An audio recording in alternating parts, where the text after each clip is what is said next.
havia feito, né, aquele primeiro sermão no capítulo 1, dos versos de 1 a 11, né, pensando com os irmãos a respeito de que uma vida que não glorifica a Deus, ela é reduzida a nada. E depois o reverendo, nós não havíamos combinado de jeito algum, o reverendo pregou no capítulo 3 em Eclesiastes, e eu havia conversado com ele de sentido no coração de continuar ainda pregando nesse livro, porque ele é um livro, como nós já falamos com os irmãos, muitos estudiosos se encontram confusos em relação a ele, pelo fato dele se encontrar no cano, por ser um livro frio, no sentido de que ele não exalta a Deus. Pelo contrário, tudo ele vai dizer, toda aquela criação maravilhosa, que tudo que Deus criou é vazio, é vaidade, é correr atrás do vento. É um livro que a gente pode chamar, nos dias de hoje, como sendo existencialista, materialista, um livro que se foca única e exclusivamente numa visão totalmente horizontal, ou seja, puramente humana, olhando o que acontece, como ele mesmo vai dizer no texto, debaixo do sol. É puramente o homem vivendo os seus dias, procurando viver a sua vida e não encontra sentido nela. Pelo contrário, toda a sua fadiga, tudo aquilo que ele trabalha, tudo aquilo que ele corre atrás, que ele possui, ele vê como canseira e enfado, e que tudo isso é vazio. O vazio aqui é o sentido da palavra vaidade. Muitas das vezes nós costumamos aplicar o termo vaidade a apenas um modo de se vestir, né, um pouco mais extravagante, esse jeito. Mas a vaidade quer dizer o quê? Futilidade, é vazio. Para que então servem essas coisas? Mas tudo nós sabemos que tem um propósito, tudo o que nós praticamos, tudo o que nós almejamos fazer na vida, nós temos um objetivo final a ser alcançado. Então devemos pensar a respeito de aplicar esse sentido de vaidade. Mas o texto, e aqui nós vemos a maravilhosa graça e a soberania e a soberana vontade de Deus de mostrar o que é o coração do homem. De maneira que nós vamos ver na Escritura que nenhum dos servos de Deus teve os seus pecados ocultos, mostrando que todo homem precisa da graça e somente em Cristo nós temos a redenção e a salvação. É somente no nosso Deus, somente no nosso Senhor que há vida e vida com abundância. E aprove a Deus pela sua graça, pela sua providência, que usar o seu servo, Salomão, a quem é atribuído a autoria deste livro. Ele que foi um dos reis mais sábios de Israel.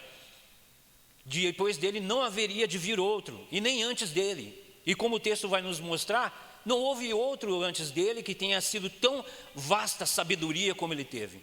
Se você ler a 1 Reis, você vai ver que Salomão discorreu sobre muitas coisas, obteve muitas conquistas, porque tudo isso veio da mão de Deus. Mas que em algum momento ele veio à apostasia, ele veio a se afastar da lei do Senhor e da vontade do Senhor, porque começou a fazer tudo aquilo que a vontade de Deus abominava. Se entregou a várias mulheres de países pagãos, distorceu a vontade de Deus. E é aqui nesse exato momento, esse momento obscuro da vida de Salomão, que muitos atribuem que talvez ele venha a ter escrito esse livro, aonde ele se encontrou, a mão de Deus tendo afastado dele, ele viu que todo o seu conhecimento era vazio e foi correr atrás do vento. Mas os dons de Deus são irrevogáveis, e o homem é julgado por Deus não à luz do que ele não tem, mas à luz do que você tem e à luz do que você recebe. E o que eu quero pensar com os irmãos nessa noite é a respeito disso, de que a sua vida não deve ser inútil, não deve ser vazia, porque você não é um animal como qualquer outro, como o texto de Eclesiastes vai dizer. Porque assim como o animal, o homem também do pó veio e para o pó tornará. Mas somente o homem recebeu de Deus a sua imagem e a sua semelhança, que corresponde à capacidade intelectual de poder observar aquilo que é belo, puro e bom para a glória de Deus. E aqui agora nós olhamos para um homem que diz que ele tem sido rei em Israel. Esse camarada tem recursos, ele tem dinheiro, ele teve riqueza tal que a rainha de Sabá que veio visitá-lo voltou com mais riqueza ainda, porque ele deu mais ainda para ela do que ela trouxe para ele. Ela veio a aprender de Salomão tamanha sabedoria. Agora eu digo aos irmãos, essa sabedoria que ele conseguiu, foi sentada no banco de uma faculdade, foi estudando? Não, foi dom de Deus. Porque até mesmo os mestres que ensinam nas faculdades, até mesmo os mestres que escrevem grandes livros e que pesquisam no mundo, é dom de Deus, porque é o mandato cultural de Deus para o homem, ou mandato social, como alguns chamam. Gênesis 1, 26. Façamos o homem à nossa imagem e semelhança. Tenha ele domínio sobre todos os animais do céu, do mar e que ele domine sobre eles. E como é que o homem domina a natureza? Usando capacidade intelectual. Criaram-se redes de pesca, desenvolvendo tecnologias, estudando os tempos, vendo as previsões do tempo, de noite e de dia para a colheita. Tudo isso veio da mão de Deus, nada disso veio do homem. O homem não é autônomo, ele não é suficiente em si mesmo. Então toda a nossa vida tem que ser vivida para a glória de Deus. E ele começa dizendo, eu, o pregador, como nós já falamos da primeira vez, o pregador, por que ele se intitula como pregador? Há várias traduções para esse termo, alguns vão chamá-lo de mestre, professor, aquele que congrega, porque tem algo a falar. E se ele tem algo a falar, ele tem algo que edifique, ele tem algo a dizer que possa ser útil para que as pessoas aprendam diante do percorrer da sua vida. E ele veio ser rei em Israel. Rei em Israel. Nenhum rei em Israel foi levantado senão pela vontade de Deus. Porque todos antes viviam debaixo de uma teocracia. Era Deus quem governava e governa o povo de Israel. Nunca deixou de ser o Senhor a governar. Mas o povo clamou por um rei. Queremos um rei como todos os demais povos. Queremos um rei que podemos ver. E o Senhor lhe deu, no seu furor, lhe deu Saul. Que não andou nos mandamentos do Senhor. Que foi totalmente inútil como no governo. Foi uma pessoa totalmente medíocre no governo, porque governou fora da vontade de Deus e, querendo governar pela sua própria vontade, só fez o que não era plausível fazer, mesmo diante de outros reis que os outros povos tinham. E depois o Senhor levantou um rei segundo o seu coração, chamou Davi. Esse fará tudo o que for da minha vontade. E Davi não se achava sábio em si mesmo, antes consultava o Senhor em todas as coisas que lhe eram colocadas diante dele. Irei eu, Senhor, contra esse povo? Vai, Davi, que eu sou contigo. Ficarei eu aqui, Senhor, ou vou, Senhor? Vai, Davi, que eu sou contigo. Fazia tudo o que era da vontade do Senhor.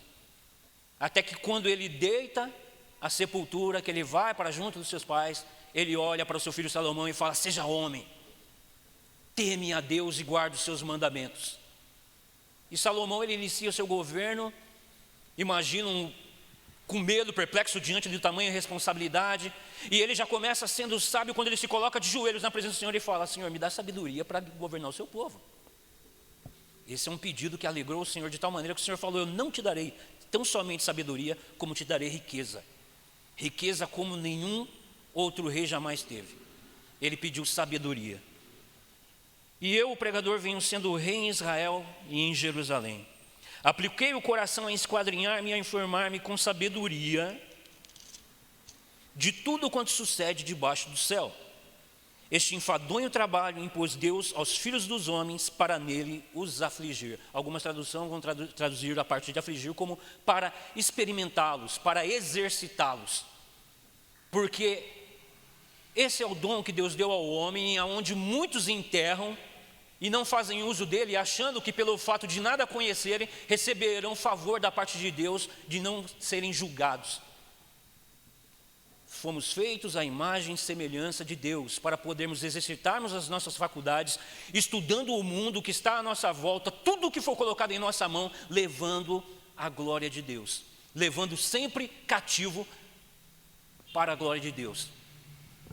E é como eu sempre costumo falar, e é exatamente por isso que eu senti no meu coração de trazer este livro, essa mensagem para a igreja, para que nós possamos discernir as coisas no mundo, vivendo para Deus, vivendo para a glória de Deus, em todas as áreas do conhecimento humano, aonde estão os matemáticos cristãos, aonde estão os cientistas cristãos, aonde estão os intelectuais cristãos, para que o nome de Deus receba louvor e glória.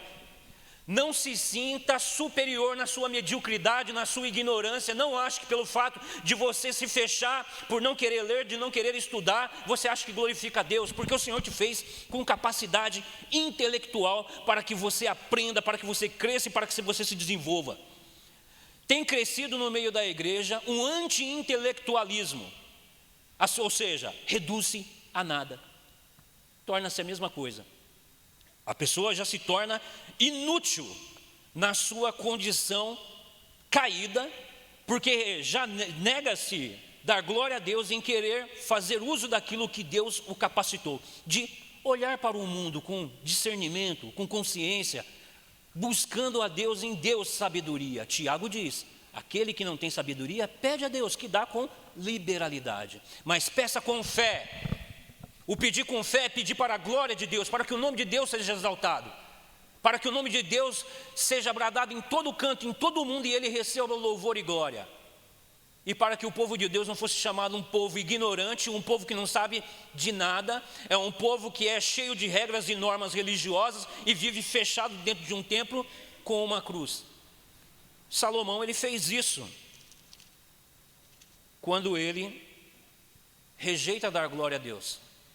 E ele começa a perceber que ele se aplicou a esquadrinhar tudo que existe debaixo do sol, ou seja, não buscou ter conhecimento de Deus e da sua palavra e da sua revelação, que foi dada única e exclusivamente ao povo de Israel. Ele se aplica o seu coração, aplicar o coração aqui é entregar todo o seu ser. Ele entregou todo o seu ser. O que o Senhor fala? Aonde está o seu coração, aí está o seu tesouro.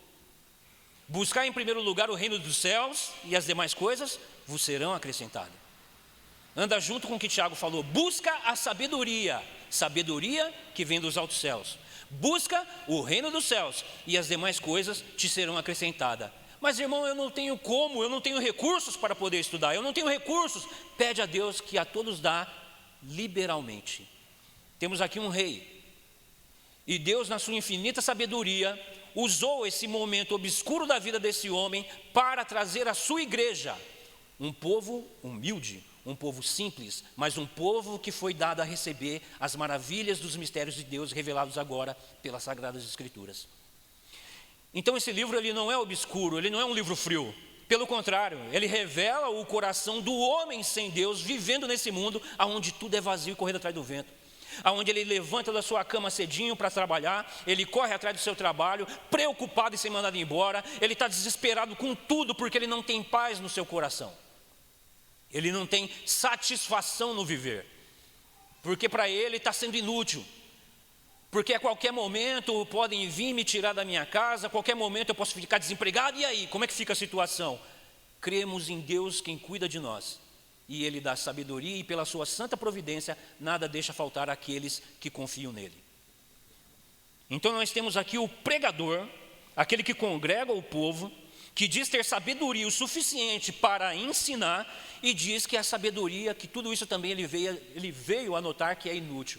Agora eu pergunto, aonde está a inutilidade disso, se não no fato de não querer aprender, no fato de não querer ouvir Deus falar que é inútil viver como tendo a sabedoria como um fim em si mesmo? Porque aí sim, aí você vai ver o homem rodando num círculo, sem sair do lugar, com soberba, aonde ele não almeja passar adiante o ensinamento, porque, como nós já vimos anteriormente, tudo o que aconteceu anteriormente vai acontecer, mas a alegria numa criança, em aprender, a alegria num adulto em descobrir uma verdade bíblica, em descobrir uma verdade no mundo, onde você pode dizer com alegria, com aquela humildade de dizer: eu não sabia disso, ou se tornar um arrogante e dizer: eu já sabia disso, mas não teve a alegria de transmitir, de passar para uma pessoa que ela aprenda e de que ela possa ter discernimento a respeito de como viver no mundo para a glória de Deus. No verso 13 ele diz: apliquei o coração a esquadrinhar. Esquadrinhar aqui é ser minucioso, é colocar no microscópio e ser minucioso, pesquisar, procurar discernir aquilo. Apliquei todo o meu ser a esquadrinhar e a informar-me com sabedoria, e parece contraditório. Ele diz que com sabedoria ele procurou discernir todas essas coisas, tudo quanto sucede debaixo do céu. Este enfadonho trabalho impôs Deus aos filhos dos homens para nele os infligir. Esse enfadonho trabalho, o que ele quer dizer é que dá trabalho, estudar dá trabalho. Se você precisa dizer algo às pessoas, você vai ter que ter base no que você fala, e para isso você vai ter que estudar, e para isso você vai ter que trabalhar. E isso ocorre em todas as áreas da vida. Para você se qualificar no mercado de trabalho, para você chegar a exercer a sua profissão, você tem que ter base no que você diz fazer, competência no que você diz fazer, para que você possa fazer aquilo. Martelo foi feito para martelar. Máquina de costura você não usa para fazer pão. De maneira que aí está o sentido de pecado, é errar o alvo. É quando você não é capacitado para aquilo e você quer exercer aquilo. Então você não está qualificado para aquilo. Percebe que para exercer aquilo que você quer, você tem que se qualificar, se preparar para fazer aquilo.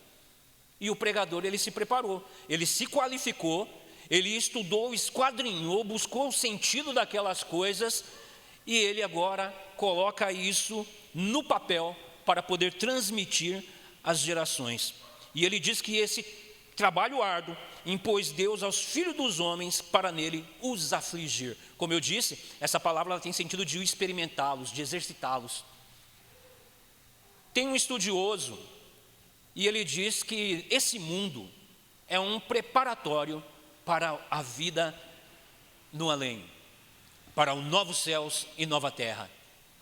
Deus deu ao homem esse trabalho. Você lê no livro de Gênesis que vai sempre expandindo, do capítulo 1 em diante ele vai sempre expandindo. Criou Deus os céus e a terra, aí depois volta, fez a sua imagem e semelhança, o homem e a mulher. Mas depois no capítulo 2 ele diz, mas ainda não existia plantas no jardim, porque não existia o homem para regá-lo, para plantar. Ou seja, o homem foi feito com esse fim. E para o homem plantar, e para o homem colher, e para o homem poder semear nos tempos e nas estações certas, deu a ele o quê? Sabedoria para poder discernir os tempos, o melhor tipo de terra, o melhor tipo de adubo, e Deus coloca o homem diante do trabalho. Então, irmãos, nós fomos feitos para esse trabalho, porque o Senhor está nos experimentando, nos preparando para o novo céus e nova terra, aonde nós não ficaremos parados. O pessoal tem aquela visão romantizada de que ficamos ali ficar tocando lira, né, o dia inteiro. Não, nós vamos trabalhar. E eu gosto desse pensamento, porque esse enfadonho trabalho impôs Deus aos homens parece dar sentido de que se for longe da vista de Deus, de fato, é correr atrás do vento, é inútil. Eu não tenho alegria no meu pão, eu sou a mais triste das criaturas. Mas se eu levanto da minha cama, ponho o joelho no chão, agradeço a Deus pelas bênçãos que Ele tem dado, porque eu só respirar é graça, e tudo vem da mão de Deus, eu faço o meu trabalho com alegria, porque é do Senhor e para o Senhor todas as coisas. Não é para o meu patrão, é o que Paulo ensina. Sirvam aos seus senhores como que servindo ao Senhor. Então a vida do cristão é trabalho. Por isso, qualifique-se, estude. Mas estude não para se tornar um soberbo, para você ficar tirando foto com biblioteca atrás de você só para mostrar o quanto que você lê. Não para você mostrar um monte de casa que você tem, que você conquistou, mas que você está morrendo de medo, porque você vai morrer e isso vai ficar tudo na mão dos outros. É o que o livro de Eclesiastes vai dizer mais adiante. Para que eu estou trabalhando tanto? Vai ficar para quem isso? Será que essa pessoa vai dar valor ao que eu tanto labutei para conquistar? Ou vai derrubar tudo isso aí e vai transformar isso aqui num monte de entulho para o pessoal vir jogar lixo? Então o trabalho veio da mão de Deus, e o pregador, ele sabe disso, e ele diz que esse enfadonho trabalho, Deus colocou os filhos dos homens para nele os afligir. Eu prefiro a tradução para os experimentar, para os aperfeiçoar. Atentei para todas as obras que se fazem debaixo do sol. Percebe, o olho dele está aqui debaixo do sol. Ele não olha para cima, ele não está preocupado com além do sol, ele não está preocupado com a vida além. A vida dele é debaixo do céu, debaixo do sol, é essa vida limitada aqui. Todos nós temos uma vida aqui, a nossa vida é existencial, nós somos criaturas existentes, limitados ao tempo e espaço. Mas nós vamos muito mais além disso. Eu gosto quando o reverendo Hernandes fala que o crente ele é racional, ele é suprarracional. Aonde a mente humana vai até o horizonte, a nossa caminha para o além. Nós vamos para muito mais além. Vitor Hugo, ao escrever o seu livro Trabalhadores do Mar, ele diz que Gileade, um dos seus personagens, ele entra no mar, ele vai andando, e a água vai subindo, subindo, e diz que até a água o cobri-lo, até onde a vista alcança no horizonte, e para além do horizonte a alma segue. Esse é o crente, esse é o que tem vida espiritual, é o que não olha apenas para a vida horizontal, mas tem uma vida vertical, sabendo que não se limita a esse mundo tão somente, não se limita tão somente a esse trabalho, mas que o reino de Deus está em nós e começa em nós e começa a partir desse mundo, vivendo para a glória de Deus, indo além, indo além. E ele diz: atentei para todas as obras que se fazem debaixo do sol, os olhos deles estão aqui na terra, e eis que tudo era vaidade e correr atrás do vento. Como é triste uma vida, irmãos, onde você não tem perspectiva. Uma vida onde para você já olha e dependendo da sua idade, dependendo da sua condição financeira, você já fala, não tem mais o que fazer. Eu vou ficar por aqui mesmo. Você é atingido, você é enchido de autopiedade, e aí é onde você começa a definhar. Você começa a ficar depressivo, você começa a ficar uma pessoa triste, que não tem ânimo em nada. Mas percebe que esse trabalho colocou Deus aos filhos dos homens, porque Ele comunicou a nós a sua pessoalidade, a sua imagem, a sua semelhança, para que nós vivamos nesse mundo para a glória de Deus.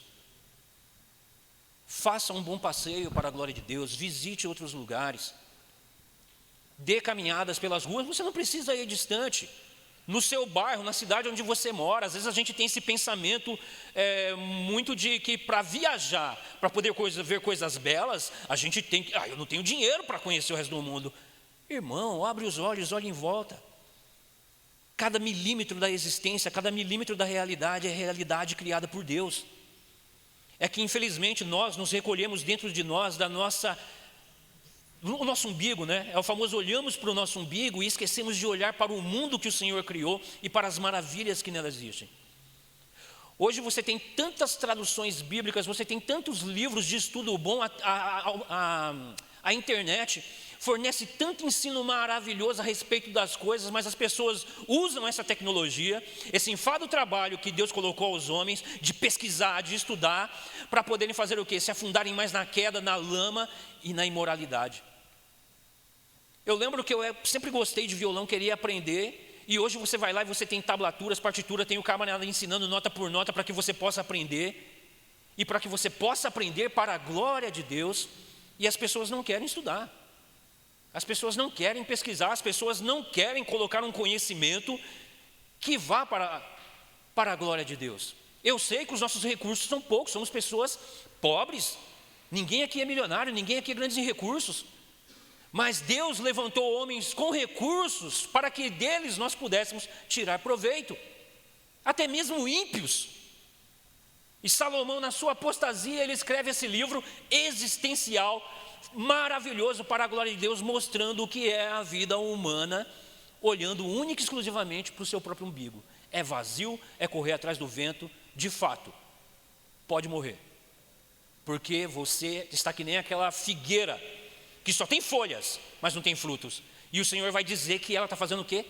Peso na terra. E aí o servo diz, Senhor, não, ainda deixa ela aí, porque eu vou tratar, vou adubar, e se ela não der fruto, aí sim o Senhor pode arrancar. O Senhor deixa. Então essa palavra vem para que nós possamos fazer o quê? Correr atrás de conhecimento que glorifica a Deus, porque nós fomos feitos para isso.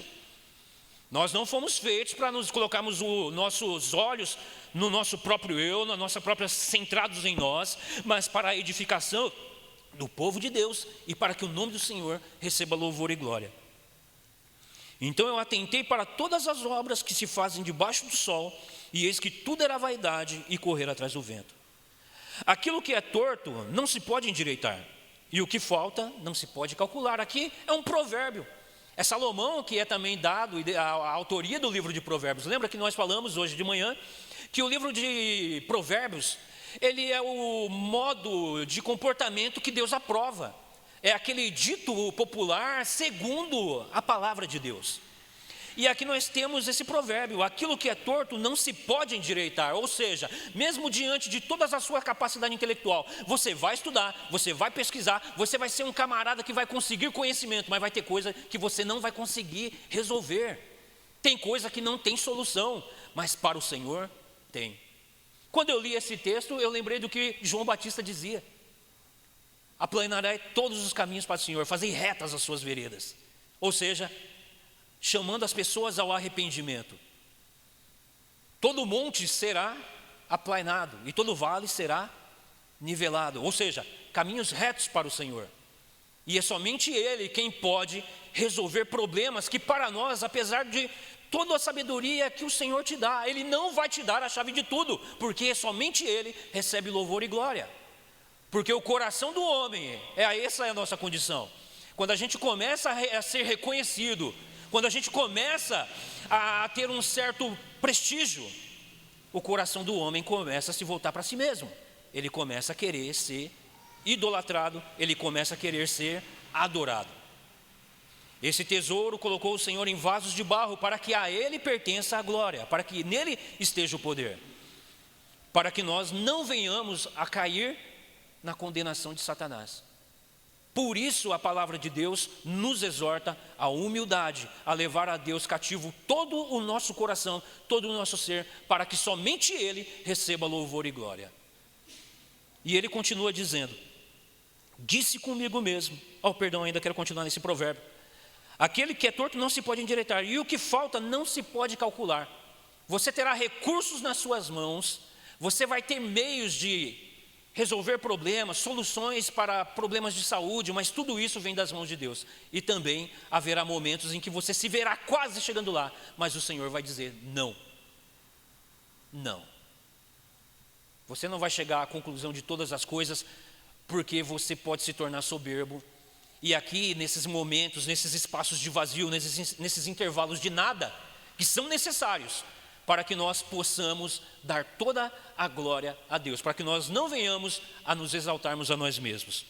De maneira que ele continua: disse comigo mesmo, eis que me engrandeci e sobrepujei em sabedoria a todos os antes de mim existiram em Jerusalém. Com efeito, o meu coração tem tido larga experiência de sabedoria e do conhecimento. Eis que me tornei, soberbo isso, né? Eu me tornei um grande homem, um homem sábio, mais sábio do que todos os que vieram antes de mim. Não existe, essa é uma palavra que ela é amarga em si mesma, ela é vazia em si mesma. Porque todo conhecimento, toda sabedoria vem dos céus, do Senhor, em quem não há variação, nem luz, nem variação de sombra de mudança. E Ele nos comunicou a centelha do seu ser, para que nós vivêssemos no mundo, nos alegrando nele e dando louvor e glória a Ele. Para que no final, diante de toda a sabedoria, Salomão dissesse: eis que me tornei, eis que me tornei e engrandeci em sabedoria a todos os que antes de mim existiram em Jerusalém. Com efeito, o meu coração tem tido larga experiência da sabedoria e do conhecimento. Verso 17, apliquei o coração, ou seja, mais uma vez, entreguei todo o meu ser, pulei de braço aberto. Apliquei todo o meu coração a conhecer a sabedoria e a saber o que é loucura e o que é estultícia. E vim a saber que também isto é correr atrás do vento. Esse pensamento é porque ele pensa que ele viu que diante de toda a sua sabedoria, essas são exatamente aquelas coisas que o provérbio colocou. Você não pode resolver. Podemos dizer que ele estuda aqui a sabedoria e a loucura. A loucura que existe no homem que se torna esvairado. Diante da escassez de bens, o homem se desespera em si mesmo por não conseguir o pão, tira a própria vida. E Salomão talvez tenha se interessado sobre esse assunto, estudado e como resolver a situação. Ou aquela pessoa que se tornou louca na sua vida e ele procurava saber por que o homem, feito à imagem e semelhança de Deus, porque ele tem conhecimento da palavra. Ele é rei em Israel e ele tem conhecimento do livro do Pentateuco que foi escrito pelo servo de Deus, Moisés. Que inclusive o irmão leu na abertura do culto, que a vida do homem é chegar até os 70, no mais tardar 80, e os melhores dias dele é o quê? É cansaço. E Salomão conhece isso. E talvez ele tenha se colocado no proposto de resolver esses problemas, e ele viu que é correr atrás do vento porque eu não consigo. Mas há um que consegue, há um que entende o coração humano, e que pode transformar o coração do homem e trazê-lo à presença de Deus são, em perfeito estado, como nós temos visto em todos os evangelhos o Senhor operando os milagres. Embora o milagre que a igreja apregou e procura pregoar é a salvação da alma, o arrependimento dos seus pecados e crer naquele que pode transformar a sua vida para que você viva para a glória de Deus e não que você viva num vazio existencial. Porque foi te dado sabedoria, foram te dados tesouros que você enterrou e não granjeou para que duplicasse e que para o Senhor retornasse. Porque esse é o objetivo aqui nessa noite.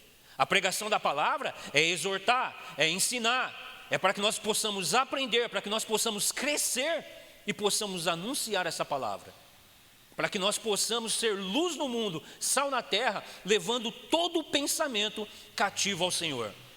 E não chegando num certo momento da vida e sentando e falando assim: poxa, estudei tanto, corri tanto, para quê? Corri atrás do vento. Corri atrás do vento. Então ele diz: apliquei o coração a conhecer a sabedoria, a saber o que é loucura e o que é estultícia, e vim a saber que também isso é correr atrás do vento. Porque na muita sabedoria há muito enfado, e quem aumenta a ciência, aumenta a tristeza. Ele reforça o que nós lemos anteriormente, porque onde há muita sabedoria tem muito trabalho. Você vai ter que trabalhar, adquirir muita sabedoria, mas para que vai servir isso? Isso só vai te trazer tristeza. Só vai te trazer tristeza porque você vai chegar no final da sua vida com a bagagem. E essa palavra bagagem ela é interessante, porque bagagem quer dizer o quê? Peso. É por isso que a melhor maneira de se adquirir conhecimento é ensinando. É ensinando. Todos nós fomos chamados a sermos discípulos de Cristo, para que aprendendo do nosso Senhor, nós possamos também ensinar, e indo e fazendo mais discípulos, ensinando a respeito das coisas que sucedem debaixo do céu, mas também para além dele. Porque esse é o nosso propósito, esse é o propósito de Deus para o seu povo, para que nós possamos glorificar e exaltar a Deus no mundo.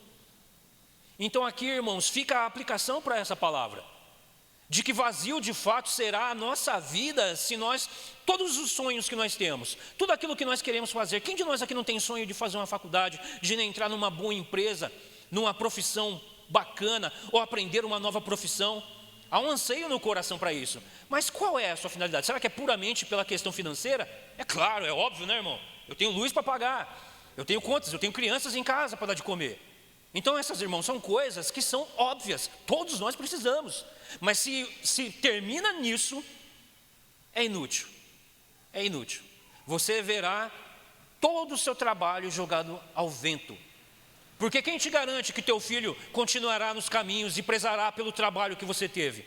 Olha para a geração que nós vemos em volta, onde os filhos não respeitam os pais. Os próprios pais têm destruído as vidas dos seus filhos, dando tudo de mão beijada para eles, para que eles não valorizem sequer os próprios pais em vida, quanto mais depois da morte. Porque eles não dão glória a Deus em nada, e eles já estão no vazio existencial. Eles vivem para o vento, vivem para o prazer momentâneo. É o sexo imediato, é o uso de drogas, baladas, para no dia seguinte se encontrarem naquela ressaca existencial, aonde vem o que? O remorso. Nunca mais faço isso, mas basta estarem 1 hora prontos, já estão prontos de novo para a mesma coisa. E aí é correr atrás do vento, isso aí é uma vida vazia. Mas a igreja de Cristo não. Nós estamos aqui domingo após domingo para ouvir a palavra de Deus, aprendemos da parte de Deus para que nós possamos dar glória a Ele, em tudo na nossa vida, em toda a existência. Então, que todos os seus propósitos que você tenha, os estudos que você quer fazer, o seu trabalho, a sua profissão, faça e peça a Deus, que a ninguém nega, se pedindo com fé. E aqui eu volto, o pedir com fé é para que o nome do Senhor seja exaltado. E eu quero encerrar lendo aqui esse texto maravilhoso do apóstolo Paulo, em Romanos, no capítulo 11, do verso 33 ao 36, ele depois de toda aquela exposição maravilhosa a respeito do reino de Deus e da magnitude da glória de Deus, Paulo ele não se contém diante disso. Aonde Eclesiastes terminou dizendo que todo esse trabalho para adquirir conhecimento só vai trazer sofrimento, o apóstolo Paulo, diante da soberana sabedoria e majestade de Deus, ele diz: ó profundidade da riqueza, tanto da sabedoria como do conhecimento de Deus, qual insondáveis são os seus juízos, qual inescrutáveis os seus caminhos. Quem, pois, conheceu a mente do Senhor? Ou quem foi o seu conselheiro? Ou quem primeiro deu a ele para que ele possa ver a ser restituído? Porque dele e por meio dele e para ele são todas as coisas, a ele pois a glória eternamente. Amém. Esse é o momento da nossa vida que é a doxologia, o culto, a adoração. É a alegria de poder ter toda essa sabedoria, todo esse conhecimento que estava oculto de nós. Vivíamos no mundo como que vivendo sem pastores, entregues ao próprio desejo do coração corrompido. Sabedoria essa que o mundo nesse exato momento rejeita. Antes blasfema contra, aborrece o mundo, mas para nós é glória de Deus, sabedoria de Deus. E quem pode perscrutar a infinita sabedoria de Deus, senão pelo Espírito Santo de Deus? Não tem banco de faculdade teológica, não tem banco de faculdade, como nós costumamos dizer, né? Secular. Existe conhecimento secular? Não existe. Até mesmo o ateu, o conhecimento que ele tem vem de Deus porque é dom de Deus. Mas a queda, o pecado manchou. O homem se fechou dentro do seu umbigo. A sua visão agora é puramente horizontal. E ele está correndo atrás do vento. Mas nós nos alegramos no Senhor. E a Ele damos todo o louvor, toda a honra e toda a glória. Paulo reconheceu isso. Paulo era um estudioso, um intelectual da sua época, um homem que falava vários idiomas, que era um homem viajado. E ele diz: ó profundidade da riqueza, tanto do conhecimento, da sabedoria e do conhecimento de Deus. De Deus. Paulo levou cativo todo o pensamento a Cristo. Essa é a cosmovisão cristã. É nós olharmos para o mundo com as lentes de Cristo, dando a glória a Ele em tudo. E eu quero dizer aquela frase do Abraham Kuyper, que parece clichê, mas não, ela é verdadeira. Onde ele diz que não existe 1 milímetro, 1 centímetro sequer quadrado da existência que Cristo não diga: é meu. É meu. Todo conhecimento, toda sabedoria pertence ao Senhor. Então, irmãos, não se feche na sua vida. Antes, peça a Deus sabedoria. Peça a Deus sabedoria que Ele dá, se pedir com fé. Não peça para gastar nos seus próprios deleites, porque é por esse pensamento que vem as guerras. É por esse pensamento mesquinho que vem as frustrações, que vem as invejas, as contendas. É por esses pensamentos mesquinhos que vem a depressão e esse pensamento de correr atrás do vento. Mas se pedirmos a Deus sabedoria, com fé, para o louvor da sua glória, o Senhor dá.